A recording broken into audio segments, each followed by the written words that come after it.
जय हिंद सागर, मैं मुद्राज चौहान स्वागत हूँ आपके अपने यूट्यूब चैनल नाम नवा का। आज हम आपके लिए लेके आए हैं एनसीईआरटी क्लास 6 का अध्याय फर्स्ट जिसका नाम है पृथ्वी पर स्थानों की स्थिति। ठीक है, पृथ्वी पर जो स्थान है भौतिक रूप से उनके बारे में जानकारी प्राप्त करेंगे कि हम कैसे प्राप्त करते हैं, स्थान कौन सा स्थान कहाँ पर, उनके बारे में। ठीक है, उससे पहले हमारे अध्याय की शुरुआत में एक कथन दिया गया है जो भारतीय महान खगोलविद है आर्यभट्ट, उनका। ठीक है, आर्यभट्ट का कथन दिया गया है। कथन ये है कि पृथ्वी अंतरिक्ष में स्थित है। ठीक है, ये आर्यभट्ट का कथन है, बहुत पहले है। ठीक है, कि पृथ्वी अंतरिक्ष में स्थित है, जो जल, पृथ्वी यानी मृदा, ठीक है, मिट्टी, अग्नि और वायु से बनी है और ये गोलाकार। ठीक है, ये आज से बहुत पहले प्राचीन भारतीय जो खगोलविद है उन्होंने ये कथन दिया। ठीक है, कि उनको पहले से ही भारतीय को खगोल शास्त्र के बारे में पता था। ठीक है, उन्होंने पहले ही पृथ्वी के बारे में बता दिया था कि पृथ्वी अंतरिक्ष में स्थित है और पृथ्वी का आकार गोल है। ठीक है, अब देखो हम इस अध्याय में क्या क्या जानेंगे, क्या क्या पढ़ेंगे उसके बारे में। ठीक है, हम क्या सीखेंगे इस अध्याय में उनके बारे में। ठीक है, तो हम पहले पढ़ेंगे मानचित्र। ठीक है, मानचित्र क्या है और मानचित्र घटक पढ़ेंगे। ठीक है, हम जानेंगे कि नक्शा क्या है और ये कैसे काम करता है। ठीक है, मानचित्र क्या है और किस प्रकार काम करता है, इसके बारे में हम इसे विस्तार से जानेंगे और अक्षांशों के बारे में जानेंगे। ठीक है, कि अक्षांश क्या है और दिशांतर क्या है। ठीक है, ये किस काम आते हैं, किस लिए। ठीक है, तो ये पृथ्वी पर किसी भी जगह को सटीक रूप से खोजने का तरीका। ठीक है,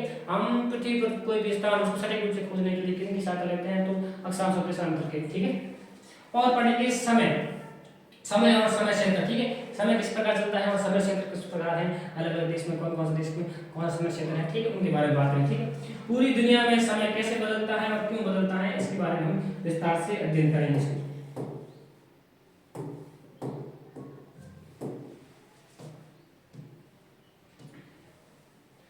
ठीक है, अब सबसे पहले अपन देखते हैं मानचित्र के बारे में बात करें। ठीक है, पृथ्वी की भौतिक स्वरूप जो किस पर स्थित है पृथ्वी पर, उनके बारे में बात करते हैं। सबसे पहले अपने को मानचित्र के बारे में पढ़ते हैं कि मानचित्र है क्या। ठीक है, कि मानचित्र की आवश्यकता क्यों है, मानचित्र की हमें आवश्यकता क्यों पड़ती है। जैसे मान लो हम लोग किसी नए शहर में गए हैं और हमको नए शहर के बारे में कुछ भी नहीं पता है, तो वहाँ पैदल उतरते हैं, तो हमें मान लो कि हम शहर उतरे हैं, हम हॉस्पिटल या कहीं और जगह पर जाना है, तो हम क्या करेंगे, हम या तो उससे पूछेंगे किसी से, वहाँ रहने वाले के किसी स्थानीय व्यक्ति से पूछेंगे कि हमें वहाँ जाना है, इसका रास्ता क्या है, या फिर हम मोबाइल फोन निकालेंगे और उसमें जीपीएस निकाल के उससे सर्च करेंगे कि कहाँ पर है। ठीक है, तो देखो वो तब कौन काम आता है, मानचित्र काम आता है। ठीक है, जीपीएस में क्या होता है, मानचित्र होता है, सैटेलाइट के माध्यम से पता चलता है। ठीक है, अब देखो मानचित्र एक मार्गदर्शक है, गाइड। ठीक है, हिंदी में मानचित्र एक मार्गदर्शक की तरह काम करता है, यानी हमें रास्ता बताता है, मार्गदर्शक की हमें आगे के बारे में बताता है कि हमें वहां से रहकर यहाँ तक जाना पड़ता है। ठीक है, जो हमें बताता है कि हम अभी कहाँ पर है, जैसे हमारी स्थिति अभी जो हम नक्शे में है धरती पर कहाँ पर है और हम मंजिल तक कैसे पहुंच सकते हैं, यानी हमें जहाँ जाना है हम वहां तक कैसे पहुंच सकते हैं। ठीक है, देखो पहले मैंने बता दिया, कल्पना कीजिए कि आप पहली बार किसी नए शहर में गए हैं, आपको बैंक या अस्पताल जाना है लेकिन आपको रास्ता नहीं पता है। ठीक है, तो सामने भी कुछ नहीं करेंगे, ऐसी स्थिति में आप या तो किसी स्थानीय व्यक्ति से पूछोगे या मोबाइल फोन में मैप निकालो। ठीक, जैसे मान लो कि घूमने गए थे वहां, ठीक है, तो काम मान कहाँ काम आता है, हमें हम पृथ्वी पर कहाँ पर खड़े हैं, अब हमें कहाँ जाना है, हम उसके बारे में। ठीक है, अब देखो मानचित्र है क्या, मानचित्र या इंग्लिश में मानचित्र को मैप बोलते हैं। मैप है क्या, मैप है क्या, मैप किस काम आता है, क्या है, पहले आपको बता दें कि मैप में रास्ता बताने या मंजिल तक पहुंचने के लिए काम आता है। ठीक है, एक मार्गदर्शक के रूप में काम करता है मानचित्र। ठीक है, अब देखो मानचित्र है क्या, तो मानचित्र किसी क्षेत्र का एक प्रतीकात्मक, ठीक है, प्रतीकात्मक रेखांकन है। पट्टिका मतलब हमें प्रतीकों के रूप से दिखाता है कि हमें इस प्रकार से ये जगह या दुनिया में या नक्शे में ये जगह यहाँ पर स्थित है। ठीक है, हम बताता है हम इस जगह पर जाना चाहते हैं तो हम यहाँ से होकर इस रास्ते से होकर जा सकते हैं। ठीक है, तो एक प्रतीकात्मक चित्र है। ठीक है, प्रतीकों का रूप दिखाता है। ये एक छोटे गांव या एक शहर या एक पूरे देश या संपूर्ण विश्व का भी हो सकता है। ठीक है, तो मानचित्र ऐसा नहीं, मानचित्र एक गांव का भी हो सकता है, एक शहर का भी हो सकता है, या बड़े जिले का भी हो सकता है, या फिर किसी देश का, या पूरे विश्व का, पूरी पृथ्वी का मानचित्र भी हो सकता है। ठीक है, मानचित्र में हम जमीन को वैसे ही देखते हैं जैसे हम बहुत ऊपर से आसमान से देख रहे हैं या दुनिया को एक कागज पर समेट। ठीक है, मानचित्र पे हम जो चीज देखते हैं ऐसा लगता है कि हम उनको ऊपर से देख रहे हैं और बहुत सारे नीचे है। ठीक है, ठीक है,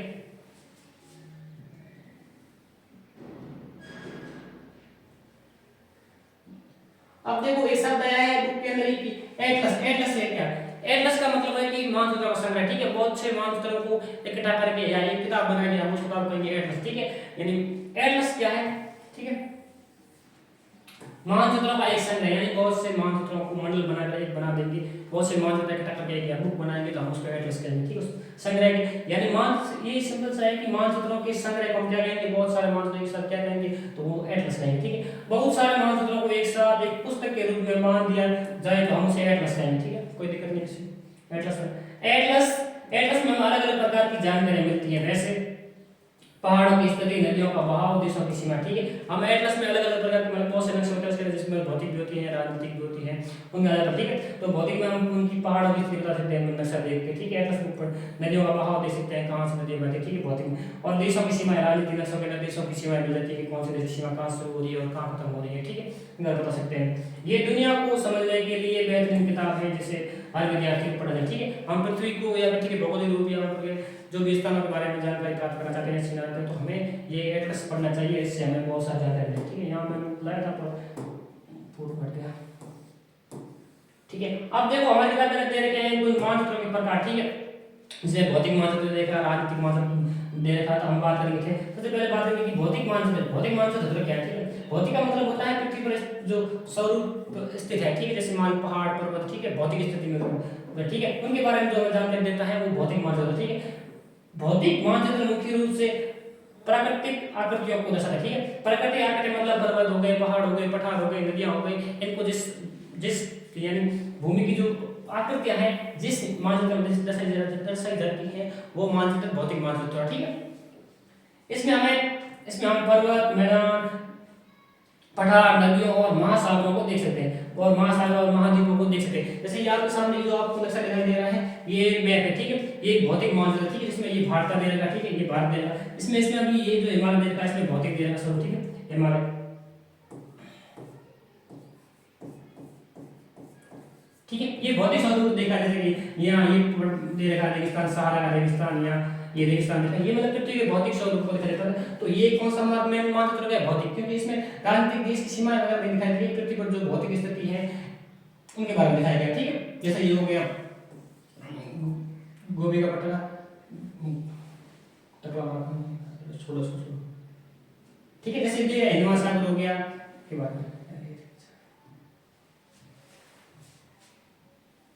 ठीक है। अब भौतिक मानचित्र पढ़ लिया। भौतिक मानचित्र वो होता है जिसके अंदर पृथ्वी की भौतिक आकृतियों की हमें जानकारी मिलती है, जैसे पहाड़, पठार, नदियां, हिमालय वगैरह जो भी है, ठीक है।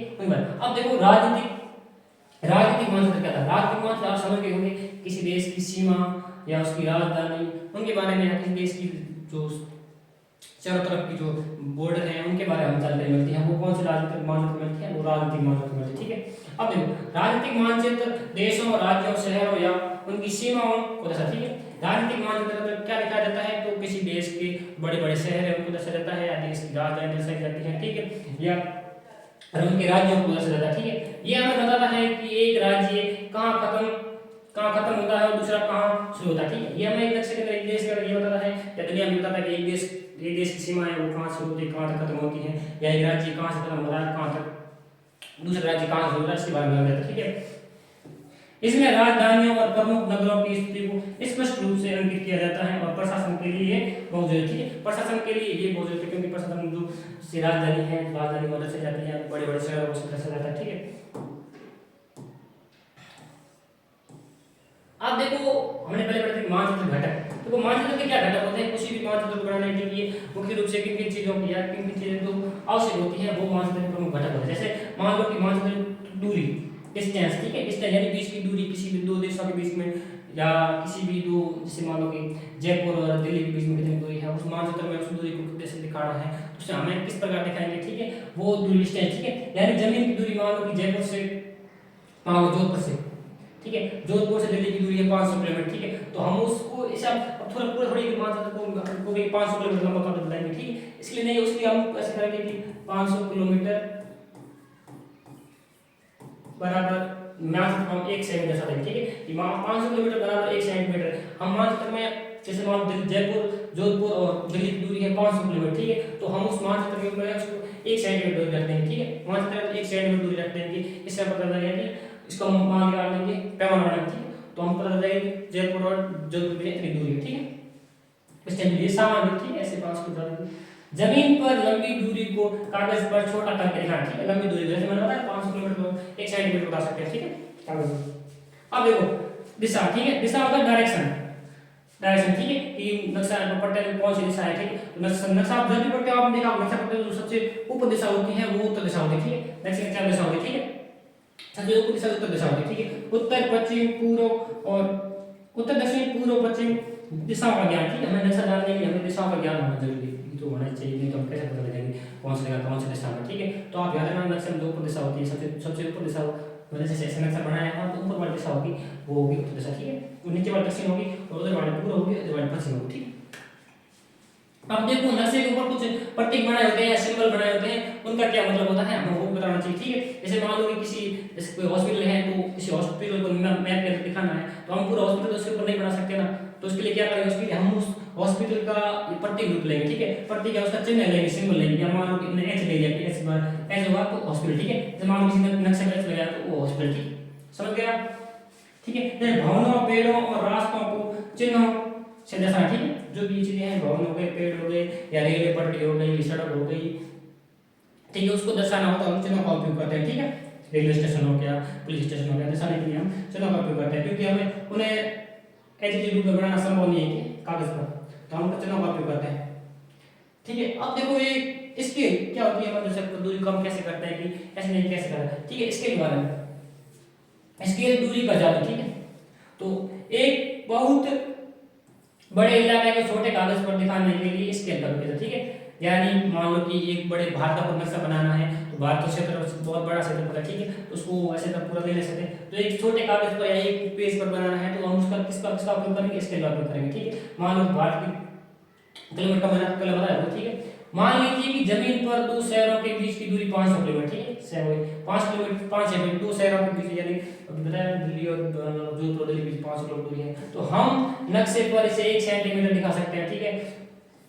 तो हम कहेंगे कि स्केल 1 सेमी बराबर 500 किलोमीटर, इससे हम नक्शे पर दूरी माप कर आसानी से दूरी पता, ठीक है। ऊपर पैमाना लिख देंगे, यहाँ पर हम स्केल लिख देंगे कि 1 सेंटीमीटर, जो इस नक्शे में 1 सेंटीमीटर की दूरी है वो वास्तविक रूप में 500 किलोमीटर के बराबर है, ठीक, हम ऐसे दिखा सकते हैं, ठीक है। ये आप नक्शा देख रहे हो,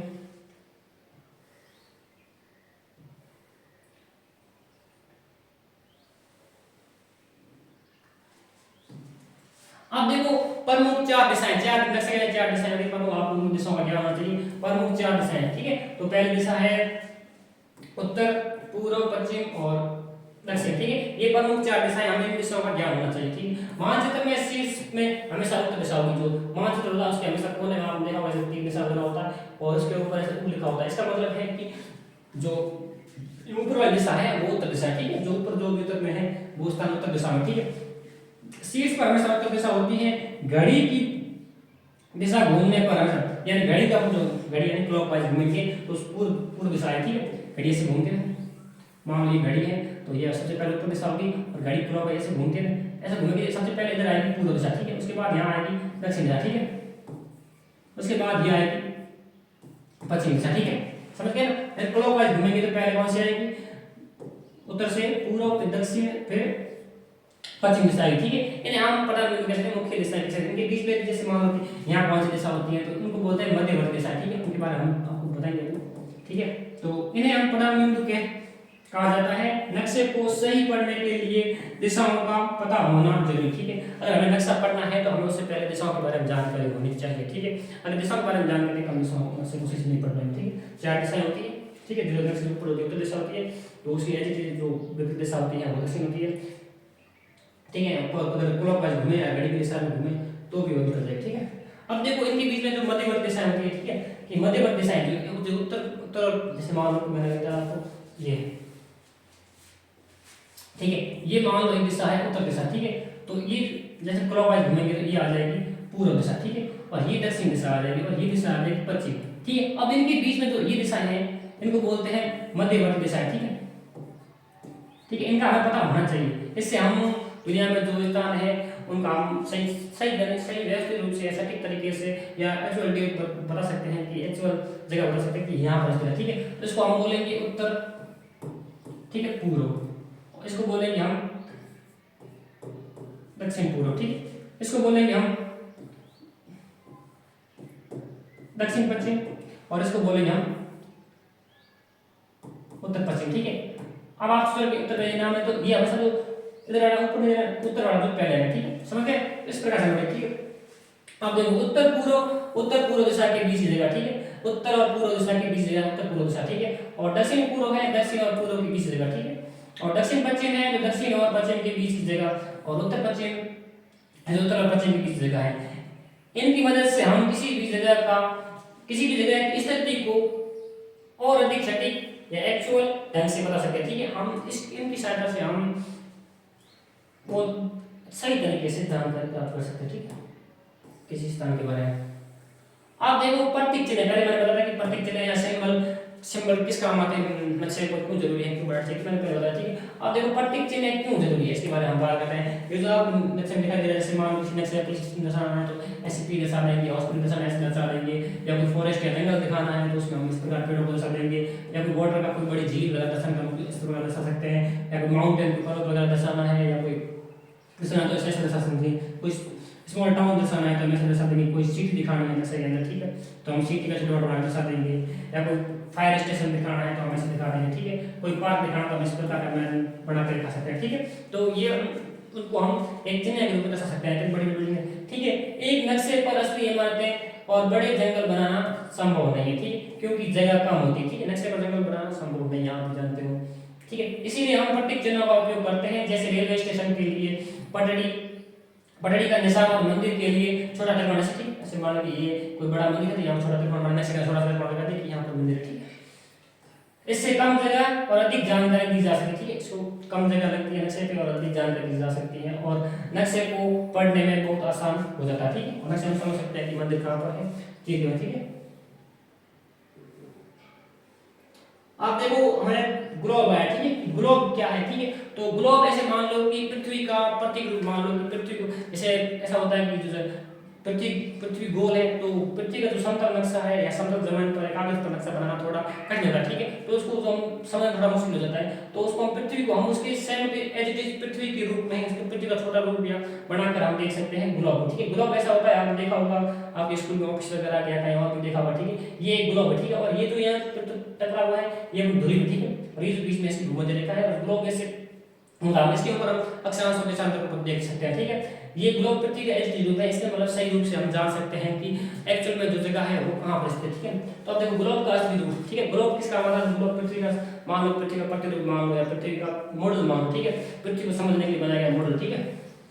क्योंकि पृथ्वी गोल है इसीलिए इसे कागज या समतल पर दिखाना थोड़ा कठिन है। ग्लोब पृथ्वी का एक छोटा और सटीक मॉडल हो सकता है, ठीक है, वो मान सकते हैं, ठीक है। पृथ्वी ग्लोब पर हम महाद्वीपों और महासागरों और उनके सही आकार का पता दे सकते, ठीक है। जैसे हम मानते हैं कि हम नक्शा अगर भी देखते हैं तो नीचे ऐसे नक्शा होता है तो उसमें अंटार्कटिका ऐसे ऐसे दिखाई देता है, ठीक है, इसका मतलब अंटार्कटिका ऐसा जैसे लंबा नहीं है, ठीक है, इसके भी ये ऐसे गोल है, ठीक है, इसमें दिखाई दे रहा है कि ऐसे होगा, ठीक है, ये ऐसे चिपटा हुआ, ठीक है। ये धातु या प्लास्टिक की बनी गोल वस्तु होती है जिसे हम अपने ध्रुव पर घुमा सकते हैं, ठीक है। ये जो कुछ नहीं, ठीक है, ये जो ग्लोब है ये धातु की बनी है, प्लास्टिक की बनी हो सकती है, इसको हम धुरी पर घुमा सकते हैं, ये से घूम के, ठीक है, पृथ्वी कैसे घूमती है उससे ज्यादा घूमती है, और जिस जगह पे डूबी है 23.5 डिग्री पे झुका हुआ है, ऐसा मतलब 23.5 डिग्री पे झुका हुआ है, ठीक है। चलो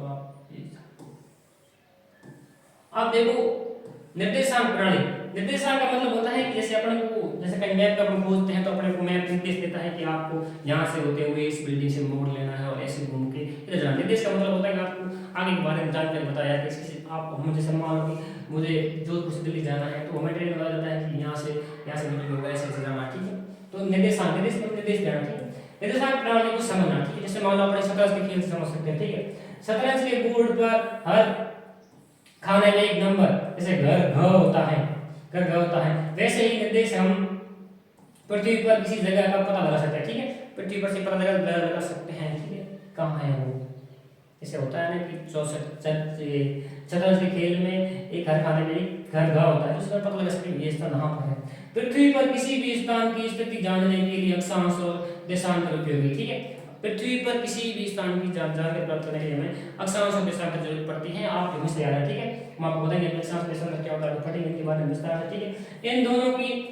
इन दोनों रेखाओं के मिलन बिंदु को हम उस जगह की सटीक लोकेशन मिला सकते हैं, ठीक है। जैसे देशांतर होते हैं ऐसे पृथ्वी पर ऊपर ऐसी वो भी लाइन खींची होती है, और अक्षांश होते हैं ऐसी लाइन खींची होती है। यहाँ जो मिलते हैं अपने इस दिशा के बारे में बता सकते हैं कि ये कौन पृथ्वी पर कहाँ स्थित है, ठीक है। इनके बारे में हम और विस्तार से जानेंगे इसमें। अब देखो अक्षांश, ठीक है। अक्षांश रेखाएं या अक्षांश, ठीक है, इसको इंग्लिश में बोलते हैं लैटिट्यूड। अक्षांश क्या है, अक्षांश रेखाएं क्या है, ठीक है। जैसे मान लो पृथ्वी के ऊपर ऐसे आड़ी खींची होती है, ये है इक्वेटर। इक्वेटर मतलब ये होता है, इक्वेटर मतलब 0 डिग्री अक्षांश, ठीक है, ठीक है। 0 डिग्री जैसे भूमध्य रेखा या विषुवत रेखा भी कहते हैं, ठीक है। पृथ्वी के ऊपर ऐसी रेखाएं खींची जाती है समतल, ठीक है, उनको बोलते हैं अक्षांश, ठीक है। हम अभी पता करेंगे क्या होता है, ठीक है। अक्षांश वे काल्पनिक रेखाएं हैं, इसको याद रखना, अक्षांश है क्या लिखने में काम आएगा, ठीक है। अक्षांश वे काल्पनिक रेखाएं हैं जो पृथ्वी पर पूर्व से पश्चिम की ओर खींच जाती है, ठीक है। यानी कि पृथ्वी को दो भागों में बांट, ठीक है, यानी कि गोल होकर पृथ्वी के चारों तरफ खींच जाती है, ठीक है। पूर्व से या पश्चिम से पूर्व बोल सकते हैं, पूर्व से पश्चिम से खींच जाती है, ठीक है। जैसे मान लो कि ये पृथ्वी हो गई, ये पृथ्वी है तो इसके ऊपर ऐसे यहाँ से लाइन खींची गई है तो वो अक्षांश होगा, ठीक है। ऐसे ऊपरी खींची जाएगी वो देशांतर होगा, ये याद रखना, ठीक है। जैसे मान लो ये 0 डिग्री अक्षांश है, ठीक है, इसे भूमध्य रेखा कह सकते हैं। ये 23 डिग्री हो गया, 23.5 डिग्री, ठीक है, तो इसको हम कर्क रेखा कह सकते हैं, ठीक है। ये अक्षांश है, कर्क रेखा 23 डिग्री, इधर हो गया ये 23.5 डिग्री,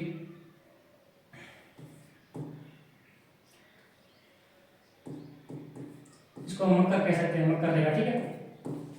और पढ़ेंगे ये रेखा है भूमध्य रेखा के समानांतर या समांतर पैरेलल चलेगी, ठीक है। समांतर मतलब ऐसे चलेगी, इनकी ऐसे चलती रहेगी, ठीक है, ऐसे काटेगी नहीं भूमध्य रेखा को, समांतर पैरेलल चलेगी, ठीक है, होती है। और ग्लोब और गोल घेरा बनाती है, ठीक है, पूरा गोल घेरा बनाती है, पूरा वर्त होता है, अर्धवर्त होता है। जो अक्षांश हम पढ़ेंगे वो अर्धवर्त होता है। अक्षांश होता है एक ध्रुव से शुरू होता है और इस ध्रुव पर खत्म होता है, ये अर्धवर्त होता है। लेकिन ये होती है पृथ्वी के चारों तरफ एक पूरा चक्कर लगाती है, पूरा वर्त होती है, ठीक है। जैसे जैसे हम ध्रुवों की ओर जाते हैं, घेरे छोटे होते जाते हैं और सबसे बड़ा जो घेरा बीच वाली रेखा होती है, ठीक है। अब जो अक्षांश है, जो अपना आपसे ऐसे पूछ रहा है कौन सा अक्षांश सबसे बड़ा है, कौन सा छोटा है, ठीक है, तो जो सबसे बड़ा अक्षांश है वो होता है 0 डिग्री अक्षांश, ठीक है। यानी जो पृथ्वी के जो बीचों बीच जो अक्षांश है, यानी पृथ्वी को दो बराबर भागों में बांटना है या भूमध्य रेखा है, उसको हम सबसे बड़ा अक्षांश कह सकते हैं। जैसे जैसे हम यहाँ से ध्रुव से मतलब इस भूमध्य रेखा से ऐसे ध्रुवों की तरफ बढ़ेंगे तो ये अक्षांश है, ये अक्षांश जो घेरा बनेगा चारों तरफ पृथ्वी का, वो छोटा हो जाएगा, ठीक है।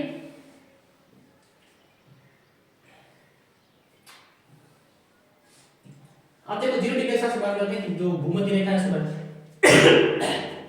ठीक है। भूमध्य रेखा 0 डिग्री अक्षांश, इसे विषुवत रेखा भी कहते हैं, ठीक है, इसे हम इक्वेटर कह सकते हैं, ठीक है। पृथ्वी के बिल्कुल बीचों बीच से गुजरने वाली रेखा भूमध्य रेखा कहलाती है, ठीक है। इसका नाम इसलिए है कि भूमध्य यानी भूमि के मध्य, ठीक है, भूमध्य रेखा या विषुवत वृत्त भी कहते हैं, ठीक है, कहा जाता है, इक्वेटर भी कहा जाता है। ये पृथ्वी को दो बराबर भागों में बांटती है, उत्तरी गोलार्ध और दक्षिणी गोलार्ध, ठीक है। ये जैसे मान लो ये पृथ्वी हो गई, ये पृथ्वी को 0 डिग्री अक्षांश है जो ये पृथ्वी को दो बराबर भागों में बांट रहा है। इसके ऊपर है उत्तर दिशा में, नाम बोला हमेशा उत्तर दिशा होती है, ठीक है, ठीक है, नक्शे के ऊपर वाली दिशा होती है उत्तर, तो ये हो गया उत्तरी गोलार्ध, क्या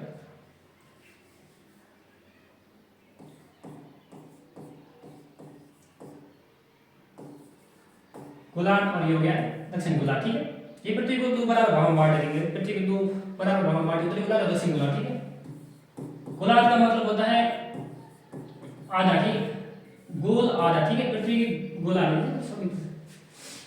और भूमध्य रेखा के पास का मौसम साल भर गर्म रहता है क्योंकि यहाँ सूरज की किरणें सीधी पड़ती हैं, ठीक है। जो सूरज है वो जो सूरज की सीधी किरणें पड़ती हैं वो कर्क रेखा और मकर रेखा के बीच में पड़ती हैं, और भूमध्य रेखा पर सर्वाधिक रेखा पड़ती है। जैसे जैसे हम यहाँ भूमध्य रेखा से दूरी बढ़ाते जाएंगे ध्रुवों की, तो यहाँ सूरज की किरणें हैं जो तिरछी पड़ने लगेगी, ठीक है। तो सबसे सीधी किरणें पड़ती हैं वो भूमध्य रेखा पर पड़ती हैं, और यहाँ का जो मौसम होता है वो गर्म रहता है, ठीक है। क्यों गर्म रहता है? क्योंकि सूरज की किरणें सीधी पड़ेगी, और यहाँ पर जो है बाष्प गर्म भी होता है और बरसात भी होती है, और यहाँ पर भी तीनों ऋतुएं नहीं रहती, ठीक है। लेकिन यहाँ पर जैसे मान लें यहाँ तीनों ऋतु नहीं आती, ठीक है, यहाँ पर शीत ऋतु, गर्म ऋतु नहीं आती, ठंड ऋतु नहीं आती, क्यों? क्योंकि यहाँ पर सूर्य की किरणें तिरछी पड़ती है। जैसे मान लो सूरज यहाँ है तो यहाँ सीधी पड़ रही, यहाँ तिरछी पड़ रही, ठीक है। तो यहाँ पर अगर मान लो कि जैसे सूर्य दक्षिण गोलार्ध में आ गया, जैसे हमारे यहाँ भारत में जब सर्दियाँ पड़ती है तो सूर्य दक्षिण गोलार्ध में चला जाता है, तो यहाँ पूरी सर्दी आ जाती है, भारत यहाँ तक के आसपास, तो यहाँ तो पूरी रात पड़ती है, 6 महीने तक रात रहती है, जो उत्तरी ध्रुव पर 6 महीने तक रात रहती है। और मान लो सूरज यहाँ चला जाता है मकर रेखा पर, ठीक है, नहीं बस समय अपने गर्मी का मौसम आता है, तब यहाँ पर पूरी 6 महीने रात रहती है, ठीक समझ गए, ध्रुवों पर, ठीक है। हम जिसमें जान ज्यादा अंदर नहीं घुसेंगे, बहुत बड़ा हो जाएगा, ठीक है। अब देखो अक्षांश और जलवायु का संबंध क्या है, ठीक है। अक्षांश और जलवायु का संबंध क्या है, मैंने आपको अभी बताया है कि जो भूमध्य रेखा है उसके पास मौसम गर्म रहता है, मौसम गर्म ज्यादा गर्मी पड़ेगी तो क्या होगा, वाष्पीकरण होगा, पानी भाप में बदलेगा, भाप बन के बादल बनेंगे, बादल बनकर फिर जमीन पर बरसेगा, और जमीन पर बरसेगा तो फिर पेड़ पौधे उगेंगे और हरी भरी हरियाली होगी, और पेड़ पौधे वगैरह होंगे तो कुछ खाने वगैरह मिलेगी, तो पशु पक्षी भी रहेंगे वहाँ पर, ठीक है। अब देखो कुछ क्षेत्र होता है, जैसे मान लो कि ये पृथ्वी हो गई, मैंने आपको बताया था, ये मतलब नॉर्मल, मैं आपको नॉर्मल बता, ठीक है। ये 0 डिग्री भूमध्य रेखा और ये मान पर का मान ये होती 23.5 डिग्री, और ये है मकर रेखा,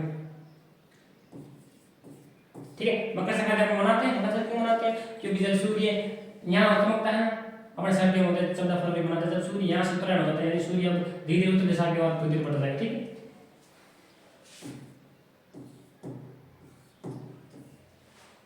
ठीक है। अब जो उष्णकटिबंधीय जो क्षेत्र आ रहे थे, उष्ण क्षेत्र है, शीतोष्ण क्षेत्र है और शीत क्षेत्र है, ठीक है। अब क्या होता है, जो कर्क रेखा है इनके पास वाला जो ये जो नौ में आपको थे, नौ जो किताब में क्षेत्र बता रहा हूं, ठीक है। ये जो क्षेत्र है यहाँ का, ये होता है उष्ण, उष्ण मतलब होता है गर्म, ठीक है। उष्ण क्षेत्र या गर्म क्षेत्र, उष्ण क्षेत्र होता है, और इनके मध्य जो ये कर्क रेखा के आसपास क्षेत्र रहेगा ऊपर से, ये होता है शीतोष्ण, ठीक है। मान ऐसे मान कर्क रेखा और मकर रेखा के बीच जो क्षेत्र है वो उष्णकटिबंधीय में आता है, और इसके बाद से ये आता है ये वाला क्षेत्र, ये क्षेत्र आ जाएगा शीतोष्ण। शीतोष्ण मतलब ठंड भी पड़ती है और गर्मी पड़ती है, ठीक है, दोनों मौसम में। यहाँ सिर्फ गर्मी रहती है, ठीक समझ गए। जैसे मान लो अफ्रीका वगैरह दक्षिण भारत के लोग थे, वहाँ सर्दी कम होती है, अपने यहाँ जैसे उत्तरी भारत में सर्दी पड़ती है, दक्षिण भारत में इतनी सर्दी नहीं पड़ती है तुलना में, ठीक शीतोष्ण, ठीक है। और ये शीतोष्ण है, और ये जो क्षेत्र होता है ध्रुवों पर, ये होता है शीत क्षेत्र, ठीक है। शीत मतलब यहाँ ठंडी रहती है, गर्मी आती नहीं, शीत क्षेत्र, ठीक है। ये भी शीत क्षेत्र है, यहाँ ठंड आती नहीं, ठीक है। यहाँ जो ऋतु चलती है, सही से ऋतु चलती है वो इन क्षेत्रों में चलती है, ठीक है। जैसे आधा शीतोष्ण आ जाओ, आधा उष्णकटिबंधीय, ठीक है, जिसमें ग्रीष्म ऋतु उस समय ग्रीष्म रहती है, तो शीतोष्ण क्षेत्र है उसमें गर्मी की ऋतु भी आती है, ठंड की ऋतु भी आती है, ठीक है। जैसे हम फसल रिलेशन देख पाते हैं, ठीक है,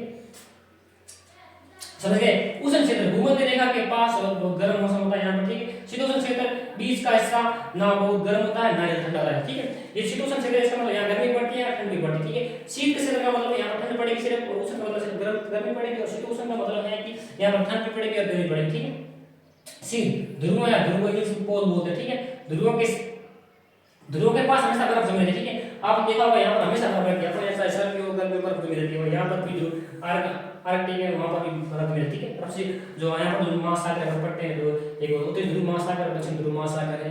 उत्तरी ध्रुव महासागर बर्फ जमा रहता है, और ये दक्षिण ध्रुव महासागर भी जमा रहता है, ठीक है। इसे आर्कटिक महासागर भी बोलते हैं, इसे आर्कटिक बोलते हैं, इसे अंटार्कटिक महासागर बर्फ जमा रहता है, और आर्कटिक महासागर भी जमा रहता है, ठीक है। जैसे जैसे हम अक्षांश डिग्री बढ़ाते हैं या ऊपर से या नीचे जाते हैं तो तापमान कम होता है। अक्षांशों की डिग्री बढ़ाता है, ऐसे अक्षांशों की डिग्री बढ़ाने मतलब ऐसे है, मान लो मैंने बताया ये पृथ्वी 0 डिग्री, यहाँ पर 0 डिग्री है, तो ऐसे जाओगे यहाँ अक्षांशों की डिग्री बढ़ जाएगी, ठीक है। जैसे मान लो 23 डिग्री बढ़ा, यहाँ जाके बढ़ेगा, ठीक है, यहाँ पर बढ़ेगा 90 डिग्री, ठीक है, ठीक है। जैसे जैसे हम अक्षांशों की डिग्री बढ़ाते जाएंगे तो तापमान कम होता जाएगा, और मतलब उष्ण क्षेत्र से हम शीत क्षेत्र तक पहुंच जाएंगे, ठीक है। बीच में शीतोष्ण क्षेत्र रहेगा, समझ गए।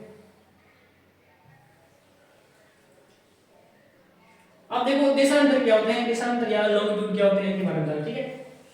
देशांतर या लॉन्गिट्यूड क्या होते हैं, ठीक है। तो जो ऋतु वगैरह होती है उनमें अक्षांश से, ठीक है, अक्षांश में बदलती है। अब देखो देशांतर खड़ी काल्पनिक रेखा होती है, मैंने आपको पहले बताया था, पृथ्वी पर खड़ी रेखाएं होती हैं वो देशांतर बोलते हैं, जो आड़ी रेखाएं होती हैं उनको अक्षांश बोलते हैं, ठीक है। अब देखो देशांतर खड़ी काल्पनिक रेखाएं हैं जो उत्तरी ध्रुव और दक्षिणी ध्रुव को जोड़ती है, ठीक है। और इनमें और उनमें एक अंतर है, ये है कि जो अक्षांश है वो पृथ्वी के पूरा चक्कर लगाता है, ठीक है, पूर्ण वर्ग होते हैं, और देशांतर है वो अर्धवर्ग होते हैं, इस ध्रुव से शुरू होकर ये आ रहा है तो इस ध्रुव पर खत्म हो।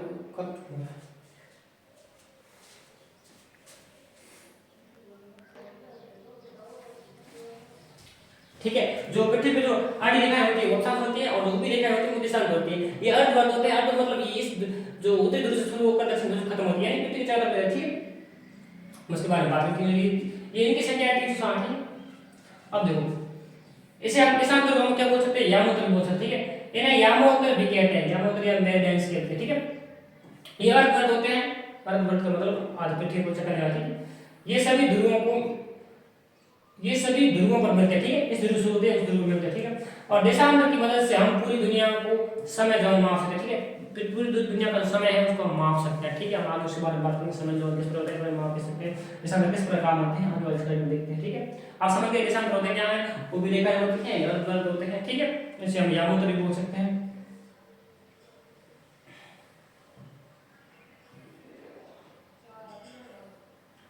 अब ठीक है, जैसे आपने पढ़ा था कि भूमध्य रेखा है उसको हम 0 डिग्री अक्षांश कह सकते हैं, तो ऐसी कौन सी रेखा है जिसे हम 0 डिग्री अक्षांश कह सकते हैं, ठीक है। तो ये कब में देखा है किसी के जैसे वास्तव में रेखा है, ठीक है। ये जो आपको दिखाई दे रहा है ये ग्रीनविच शहर के अंदर है, जो इंग्लैंड के ग्रीनविच शहर है वहां से जो इस रेखा स्टार्ट की गई है 0 डिग्री रेखा में, जो उस समय वही लोग थे पावर वाले, जो उन्होंने अपने यहाँ से रेखा निकाली, ठीक है, उनको बात बताओ, ठीक है, ये वहीं पर है। अब देखो प्रमुख यामोत्तर 0 डिग्री यामोत्तर, ठीक है, जिससे हमें पता चलता है कि समय का पता, ठीक है। ये कहां पर है, इंग्लैंड के ग्रीनविच, ठीक है, ये ग्रीनविच है, इसका नाम ग्रीनविच है, ठीक है। ग्रीनविच पूरे ग्रीनविच से गुजरने वाली रेखा को हम 0 डिग्री दिशा में कहते हैं, ठीक है। इंग्लैंड का एक शहर है जहां से निकलती है इंग्लैंड का एक शहर है जिसका नाम है ग्रीनविच, वहां से ये रेखा गुजर रही है 0 डिग्री अक्षांश, ठीक है, ये वहां पर है, ठीक समझे। 0 डिग्री अक्षांश कहां से गुजरता है, इंग्लैंड के ग्रीनविच शहर से गुजरता है, ठीक है। यही दुनिया का समय शुरू होता है और प्रमुख यामोत्तर कहते हैं, ठीक, इसे प्रमुख यामोत्तर कहते हैं, किसी कहते हैं 0 डिग्री को, और यहाँ से दुनिया का समय शुरू होता है, ठीक है। ये पूर्व में जाएंगे तो समय बढ़ेगा, ठीक है, और पश्चिम में जाएंगे समय कम होगा। ये पृथ्वी को पूर्वी गोलार्ध और पश्चिमी गोलार्ध में बांट, जैसे आपने पढ़ा था कि जो अक्षांश है वो पृथ्वी को 2 गोलार्ध में बांटते हैं, ठीक है, अक्षांश 2 गोलार्ध में, उत्तरी गोलार्ध और दक्षिण गोलार्ध, ठीक है। इसी प्रकार ये रेखा है 0 डिग्री रेखा, ये भी पृथ्वी को 2 गोलार्ध में बांटती है। कौन सा हो गया, इधर हो गया पश्चिमी गोलार्ध, ठीक है, पश्चिमी गोलार्ध, इधर हो गया पूर्वी गोलार्ध, ठीक है। अब हम इसको पढ़ते हैं, ठीक है, उसको भी पता लगा सकते हैं।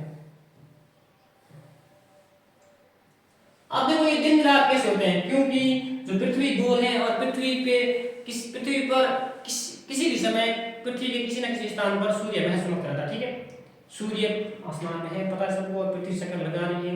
ऐसा नहीं है कि पृथ्वी पर दिन होता रात होता, ठीक है, पृथ्वी पर किसी न किसी कोने पर तो सूर्य चमकता ही है, समझ गए ना आप। जैसे मान लो अपने यहाँ दिन है तो कहीं रात है, मान लो अपने यहाँ रात होती है तो ऐसा नहीं कि पूरी धरती पर रात है, ठीक है, पूरी धरती पर रात नहीं होती है, सिर्फ अपने यहाँ रात है, तो अपने जो ऑपोजिट साइड में पृथ्वी गोल होती है, मान लो पृथ्वी गोल है, अपन यहाँ है तो अपने यहाँ रात है, सूर्य यहाँ जो लोग रहते हैं पृथ्वी पर वहाँ दिन होगा, ठीक है, समझ रहे ना, इस बात को थोड़ा समझना, ठीक है, दिन और रात। तो अपन हम कैसे पता करते हैं कि सूरज का वस्तु हुआ, तो पृथ्वी पर हमेशा सूरज 24 घंटे चमकता है, यहाँ से समझ मतलब यहाँ से मतलब यहाँ से मतलब पृथ्वी पर तो एक दिन गणना जाएगा, ठीक है, समझ गए ना।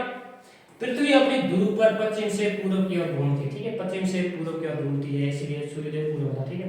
24 घंटों में पृथ्वी एक चक्कर लगाती है, पृथ्वी एक चक्कर लगाती है, जैसे मान लो कि पृथ्वी यहाँ से घूमना शुरू हुई, यहाँ से मैं वापस मैं घूम गया वापस यहाँ तक आऊँगा, मतलब पृथ्वी घूमेगी वापस यहाँ तक आएगी, तो वो जैसे मान लो अभी सूरज के सामने पृथ्वी है, मेरे सामने सूरज सीधा पड़ रहा है, कल सूरज सामने, कल जब यहाँ सूरज होगा, जब सेम जगह आएगी तब 24 घंटे लगेंगे घूम जाना, ठीक है, ठीक है। सूरज के सामने वाले हिस्से में दिन और पीछे वाले हिस्से में रात रहती है, इस बात को याद रखना, ठीक है, थोड़ा समझ लेना, ध्यान देना कैसे होता है।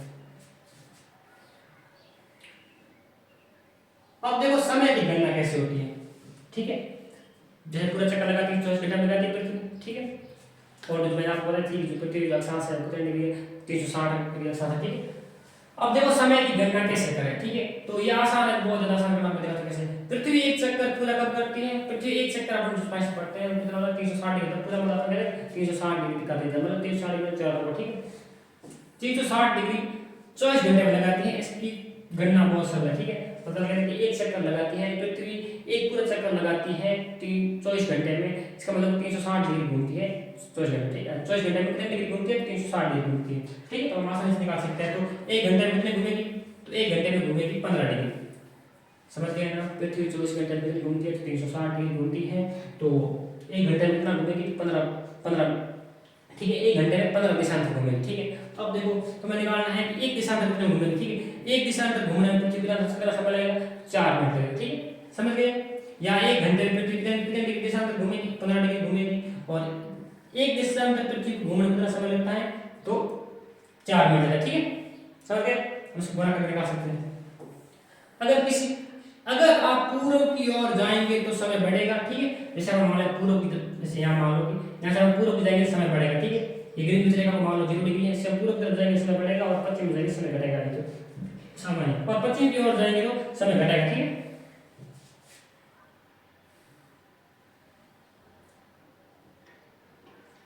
अब देखो स्थानीय समय और जो अपना भारतीय मानक समय है उनमें क्या अंतर है, या स्थानीय समय vs मानक समय, ठीक है। स्थानीय समय सूरज की स्थिति के आधार पर किसी जगह का खास समय होता है, ठीक है।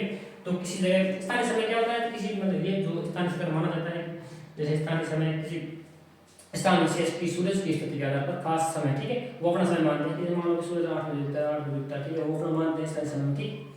लेकिन अब देखो क्या होता है मानक समय, क्या होता है मानक समय मतलब स्टैंडर्ड समय, स्टैंडर्ड समय इसे बोलते हैं। मानक समय मतलब होता है कि अक्षांशों को आधार मानकर समय मानते हैं पूरे देश में ये चलेगा, या अलग अलग मतलब ज्यादा अंतर है तो हम अलग अलग जोन में बना सकते हैं समय क्षेत्र, ठीक। जैसे भारत के अंदर एक समय क्षेत्र है उसको हम 82.5 डिग्री बोलते हैं, ठीक है। 82.5 डिग्री पूर्वी दिशांतर, ठीक है। पूर्वी मतलब ग्रीनविच से आते हैं पूर्वी में, उधर पश्चिम, ठीक है। पूर्वी दिशांतर को हम भारत का मानक समय रेखा मानते हैं, ठीक है। इसके आधार पर हम समय निकालते हैं, ठीक है। पूरे देश के लिए माना गया समय, स्थानीय समय किसी स्थान विशेष का खास समय, ठीक है, जो सूरज के आधार पर माना गया है। और जो स्टैंडर्ड समय है, मानक समय है, वो पूरे देश के लिए माना गया समय, ठीक है। अब देखो भारत के राज्य की बात करते हैं, क्योंकि भारत छोटा राज्य नहीं, भारत बहुत बड़ा देश है, ठीक है। इसमें देखो असम आप जानते हो असम कहाँ स्थित है। असम भारत के पूर्वी क्षेत्र में स्थित है, और गुजरात भारत के पश्चिमी क्षेत्र में स्थित है। तो भारत के असम और गुजरात के समय में लगभग 2 घंटा का अंतर है, ठीक है, यानी सूरज के 2 घंटा का अंतर, ठीक है।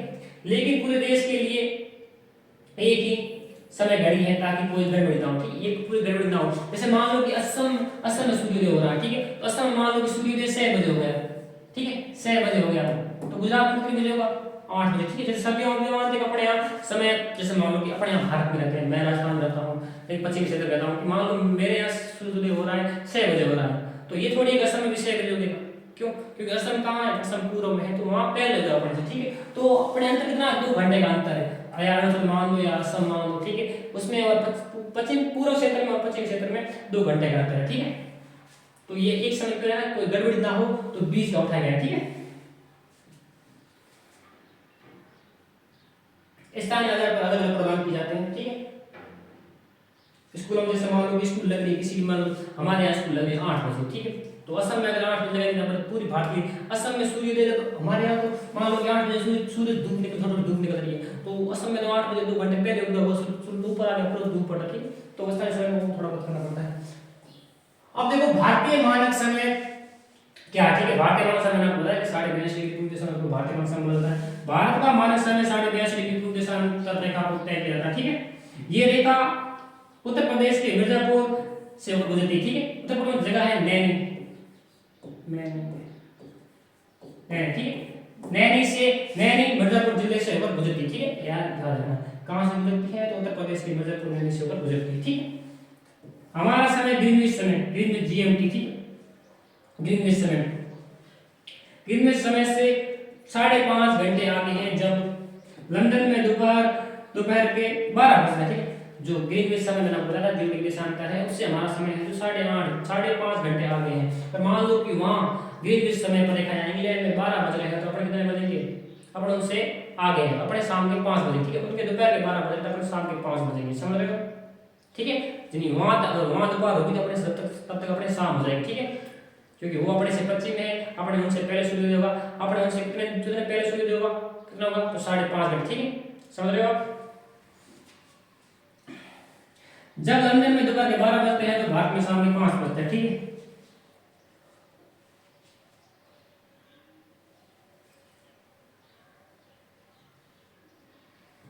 जीएमटी का मतलब होता है ग्लोबल मेन टाइम, ठीक है। आप देखो हमारा जो ये तो जी देखा किसी के ग्रीक रेखा ऐसा बनाया गया, उससे पहले समय किस प्रकार था भारत में, ठीक है। जब उस समय भी भारत में समय को मानते थे ना ऐसा करिए, ठीक है। तो उज्जैन एक राज्य था पहले प्राचीन भारत में, ठीक है। और जो प्रमुख यामोत्तर समय रेखा मांगे, ठीक है, प्राचीन यामोत्तर प्रमुख प्राचीन यामोत्तर, ठीक है, जो उज्जैन से गुजरा है। उज्जैन एक प्रमुख जो प्राचीन राज्य था, उज्जैन से जो भारत का उस समय गणना होती, ठीक है, ठीक है। तो यूरोप से सदियों पहले भारत के पास अपनी खुद का प्रमुख देशांतर रेखा थी, से हम मध्य रेखा कहते हैं, मध्य रेखा कहते हैं, याद रखना मध्य रेखा, ठीक है। और पढ़ी लिखी उज्जैन को मध्य रेखा भी कहते हैं, बहुत सारे मध्य रेखा भी कहा गया, ठीक है।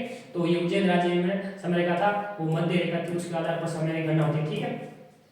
ये उज्जैनी या उज्जैन से गुजरती थी। उज्जैन प्राचीन काल से ही खगोल विद्या का एक बहुत बड़ा केंद्र रहा, ठीक है। खगोल विद्या के बारे में बहुत बड़ा पढ़ते, जैसे हम पढ़ते हैं वराहमिहिर वगैरह हो गए, वो उज्जैन के प्रमुख थे, ठीक है। महान खगोलविद वराहमिहिर ने यही अपने महत्वपूर्ण कार्य किए, ठीक है।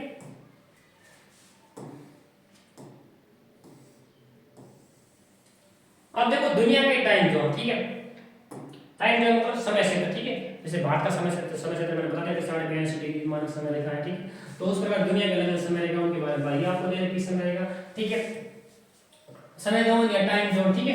ये नक्शा दे रखा है, जो ये से यहां से गुजरती है ये वाली रेखा, ठीक है, ऐसे ऐसे ऊपर गुजरती है, जो ऐसे बिंदु से उसे गुजरती है, वो ये है 0 डिग्री दिशा में, ठीक है। अब इससे ऐसे जाएंगे तो समय बढ़ता जाएगा और इधर जाएंगे समय घटता जाएगा, ठीक है, ठीक है ना। हाँ ये ठीक है, क्योंकि पृथ्वी बहुत बड़ी है इसीलिए अलग अलग समय क्षेत्र समय क्षेत्र माना है, ठीक है।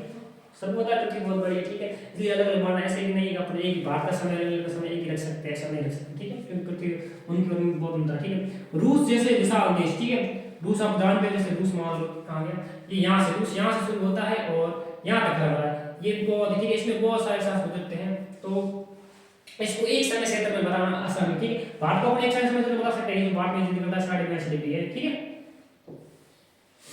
ठीक है। रूस जैसे विशाल देश में कुल 12 समय क्षेत्र 11, ठीक है, 11 समय क्षेत्र है, क्योंकि रूस बहुत बड़ा है, जैसे कि ये 2 महाद्वीप माता है, एशिया और यूरोप, ठीक है, 11 समय क्षेत्र है, यानी वहां के एक कोने से दूसरे कोने में जाने में 10 बार घड़ी बदलनी पड़ेगी, ठीक है। जैसे मान लो रूस के यहाँ से यहाँ तक जाने में हम जाएंगे तो हमको 10 बार घड़ी चेंज करनी पड़ेगी, क्योंकि वहाँ के स्थानीय जो समय है वो अलग अलग होगा, ठीक है, ठीक है। संयुक्त राज्य अमेरिका में से अलग अलग समय क्षेत्र, ठीक है, संयुक्त राज्य अमेरिका है, ये भी बहुत ऐसा है, तो इसमें भी से अलग अलग समय क्षेत्र, ठीक है, यहाँ से यहाँ जाने से 5 बार घड़ी में समय बदलना पड़ेगा, ठीक है।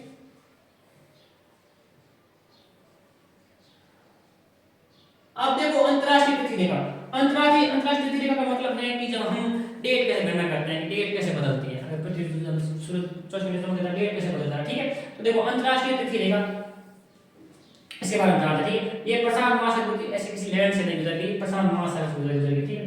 ये जो क्षेत्र है आपको दिखाई दे रहा है, ये किसी लैंड पर अगर समग्र राज्य सूर्य डेट कैसे बदलेगी, ऐसे अपन नहीं कर सकते, जैसे कि भारत, ये मान लो कि भारत है, तो भारत के एक क्षेत्र में दिन है, एक क्षेत्र में अलग तारीख है, एक क्षेत्र में अलग तारीख से निकल सकते हैं। ऐसे भी बता सकते हैं कि असम में आज असम में 2 तारीख है और गुजरात में 3 तारीख है, ऐसा नहीं बता सकते ना।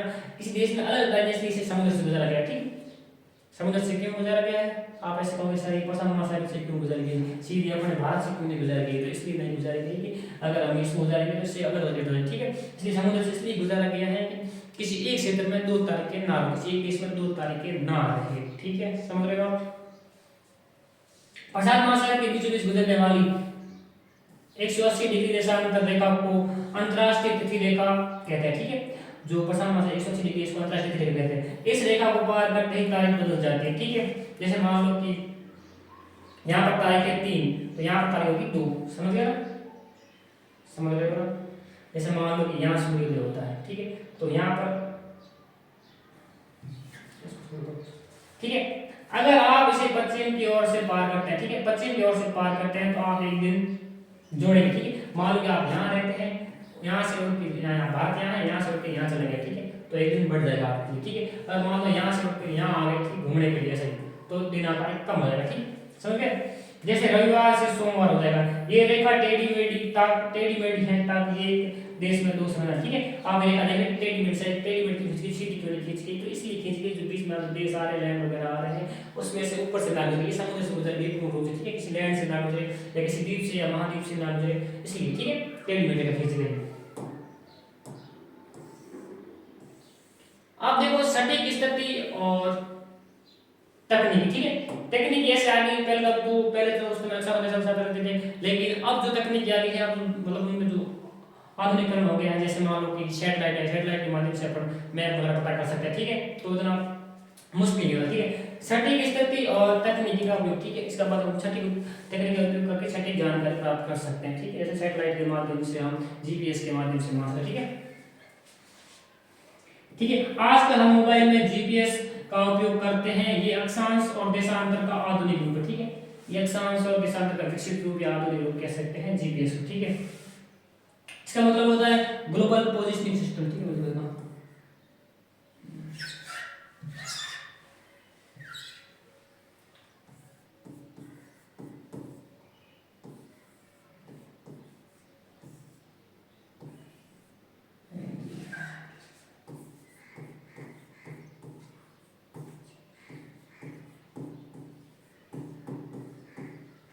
ग्लोबल पोजिशनिंग सिस्टम, ठीक है,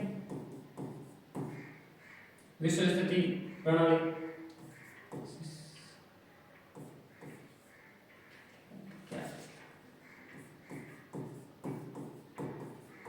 ठीक है। ये जीपीएस को अपन फुल फॉर्म बोल सकते हैं कि क्या होता है, ठीक है, कि कौन सी स्थिति, जीपीएस मतलब है कौन सी जगह कहां पर स्थित है, कौन जगह कहां पर पोजीशन है, ठीक है। सैटेलाइट की मदद से ये हमारे फोन में सटीक निर्देश देता है, ठीक है। ये तो आजकल आम बात है, बड़े शहर में रहते हैं, पता नहीं चलता कौन सी गली है, कौन सा रास्ता है, तो हम सीधा जीपीएस को देखते हैं कि हमें वहां तक जाना है तो मोबाइल निर्देश देता है, ठीक है, पूरी सटीक जानकारी देता है। जैसे दिल्ली 29 डिग्री उत्तरी अक्षांश और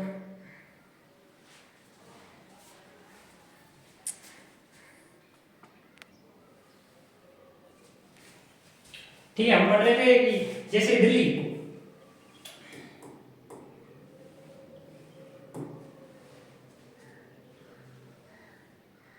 ठीक है, जैसे दिल्ली 29 डिग्री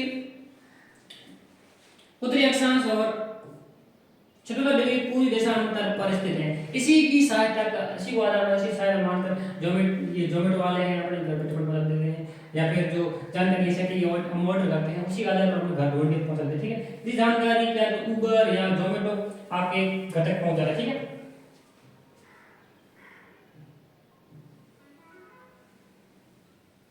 अब देखो ग्रिड रेखाएं क्या होती है, ठीक है, ग्रिड का मतलब कुछ जाल है, चौकोर रेखा आपस में दूसरे काट, ठीक है। अरे ग्रिड रेखाएं क्या होती है, ग्रिड रेखा मतलब ऐसे रेखाएं जो आपस में काट रही, ठीक है, ऐसे ये ग्रिड बनता है, ये जाल बनाने इसको बोलते हैं ग्रिड, ठीक है, समझ गए।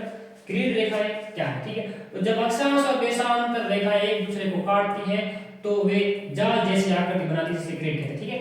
जैसे आप देख रहे हो ये अक्षांश है और ये देशांतर है, एक दूसरे को काट रहे हैं और एक जालीनुमा आकृति बन रही है, इस आकृति को क्या कहते हैं, ग्रिड कहते हैं, ठीक है। ग्रिड की मदद से ग्लोब पर किसी भी छोटे छोटे द्वीप या शहर को खोजना बहुत आसान हो जाता है। ग्रिड की मदद से हमारा इस निशान में यहाँ पर है, ठीक है, तो ग्रिड की सहायता हम आसानी से किसी भी स्थान को मैप तक हो सकते हैं, ठीक है। ये पूरी पृथ्वी को खानों में बांट देती है, जैसे पूरी दुनिया मानचित्र संभव है, ठीक है, मानचित्र संभव, ये पूरी दुनिया को छोटे कोनों में बांट देती है, जिससे पूरी दुनिया का मानचित्र बनना संभव है, ठीक है, कि ये कौन से कोने में स्थित है या कौन से ग्रिड कोना कौन से कोने की जगह स्थित है, ठीक है। अब देखो पृथ्वी के 4 प्रमुख गोलार्ध, मैंने आपको बताया था पृथ्वी जो भूमध्य रेखा है पृथ्वी को 2 बराबर जो अक्षांश है, 0 डिग्री अक्षांश है, वो पृथ्वी को 2 बराबर भागों में बांट देता है, ठीक है, ठीक है, उत्तरी गोलार्ध और उत्तरी गोलार्ध और दक्षिणी गोलार्ध, ठीक है, और जो 0 डिग्री देशांतर है वो पृथ्वी को 2 भागों में बांट देती है, पश्चिमी गोलार्ध और पूर्वी गोलार्ध, ठीक है,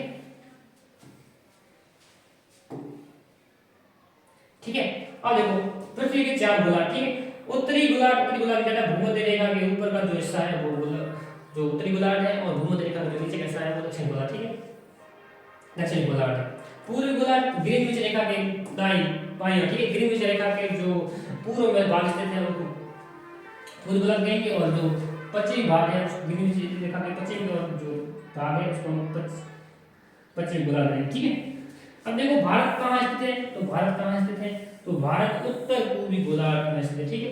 तो ये भारत भी ऐसे स्थित है, ये जो जीडी का, तो भारत यहाँ पर स्थित है, ठीक है, समझ गए। तो भारत की स्थिति कहाँ है, मैं चार बड़े को उत्तर पूर्वी गोलार्ध में स्थित, ठीक है, 4 गोलार्ध में बांटा गया है।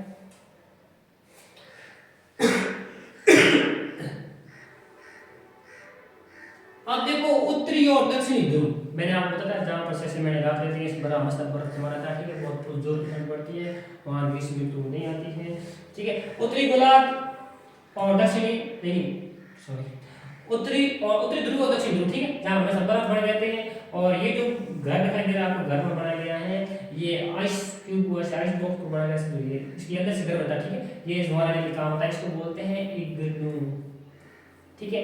बर्फ के घर को क्या बोलते हैं, इग्नू, ठीक है। ये बर्फ से काम बनाया जाता है, उसके अंदर ये किससे बनाया जाता है, तो ये बर्फ से बना जाता है, ठीक है, समझ रहे हो।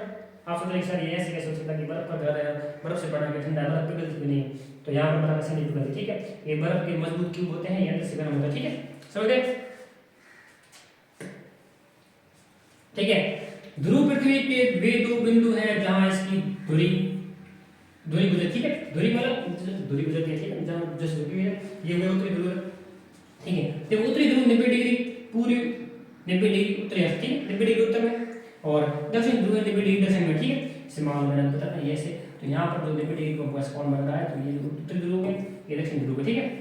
यहाँ 6 महीनों तक दिन और 6 महीनों तक रात होती है। ये दुनिया की सबसे ठंडी जगह है जहाँ सिर्फ बर्फ और बर्फीले जीवित है, ठीक है। यहाँ पर कम रहते हैं जीव, ठीक है। 7 जैसे मानते हैं कि दक्षिण ध्रुव है, आप उसको बोलते हैं दक्षिण ध्रुव महाद्वीप है, उसको बोलते हैं अंटार्कटिका महाद्वीप, ठीक है। वहाँ पर कोई भी जंतु नहीं रहता, सिर्फ एक को जंतु रहता है, तय, ठीक है। बाकी वहाँ पर कोई मानो से खोद रखी है, मतलब शोध खोद रखे हैं, ठीक है। वहाँ पर मशीन बन जाती है, मिशन में जाते हैं खोज करने के लिए, वैज्ञानिक जाते हैं, लेकिन रहने से रहती है घर वाला नहीं बना। अब देखो भूमध्य रेखा पर जीवन, ठीक है। आपने अभी देखा है कि उत्तरी ध्रुव दक्षिण ध्रुव पर जीवन इतना आसान नहीं है, इतना संभव नहीं, इतना मुश्किल है वहाँ जीवन जीना, ठीक है। लेकिन भूमध्य रेखा पर जीवन जीना या जीवन किस प्रकार है, तो मैंने आपको बताया कि भूमध्य रेखा पर गर्मी पड़ती है, और गर्मी पड़ती है तो क्या होता है, समुद्र का पानी है जो भाप बनकर बादल बनते हैं, बादल बनकर जमीन पर जाकर भूमध्य रेखा क्षेत्र जो द्वीप है वहाँ पर बरसते हैं, थोड़ा पेड़ पौधे उगते हैं, तो होता है, ठीक है। अब देखो भूमध्य रेखा पर सूरज की गर्मी के कारण बहुत ज्यादा वाष्पीकरण का मतलब होता है पानी से भाप बनती है ना, वाष्प, उसको वाष्प होती है, पानी से भाप बनती है, ठीक है। फिर भाप ऊपर जाते ऊपर आपको पता ही, जैसे कम होगी ठंड कम होगी, फिर बादल बनते हैं, ठीक है, बादल बनते हैं, फिर जमीन पर बरसते हैं, ठीक है, जिससे बारिश होती है, समझ गए ना। वाष्पीकरण से बारिश कैसे हो सकती है, तो भाप, पानी से भाप बढ़ेगी, भाप होगी, पानी सीधा ऐसे रहते हैं कि पानी होगी बरसेगी, ठीक है, पानी भाप बढ़ेगी, भाप बढ़ेगी, भाप ऊपर जाने वाली, ठीक है।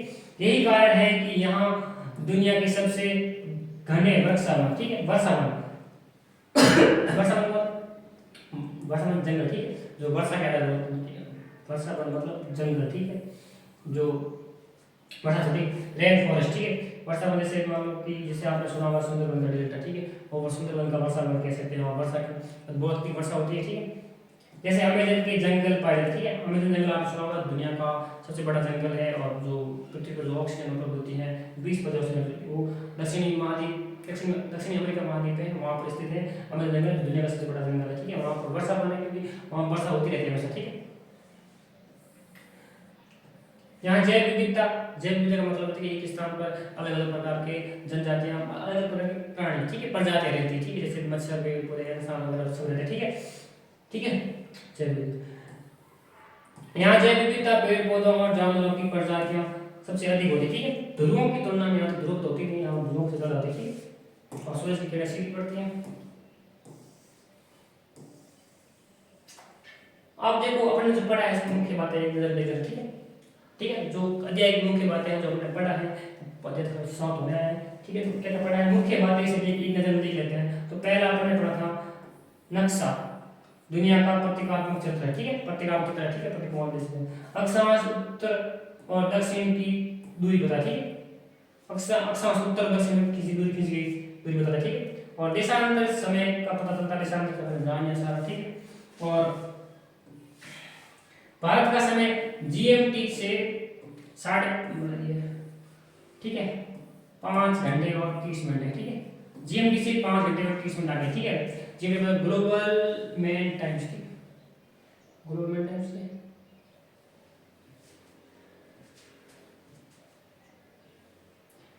ठीक है, अब देखो कुछ सवाल है जो मैं आपसे पूछता हूँ, ठीक है, इतना आपने अध्ययन पढ़ लिया है, आपको समझ में आ गया तो कैसे जवाब है, ठीक है। कुछ सवाल पसंद, ठीक है। भारत का मानक समय रेखा तय होती है तो कौन से दिशांतर तो हम भारत की अब मानक समय रेखा मानते हैं तो 82.5 डिग्री, ठीक है, 82.5 डिग्री, या आप ऐसे लिख सकते हैं कि 82 सही 1/2, ठीक है, डिग्री, ठीक है, पूरी दिशांतर को मानते हैं, ठीक है। और सबसे बड़ा अक्षांश अक्षांश व्रत कौन सा है, व्रत मतलब से पूरा, ठीक है, व्रत कौन सा है तो भूमध्य व्रत, ठीक है। इक्वेटर भी बोल सकते हैं और विषुवत रेखा, विषुवत व्रत भी बोल सकते हैं और भूमध्य रेखा बोल सकते हैं, ठीक है।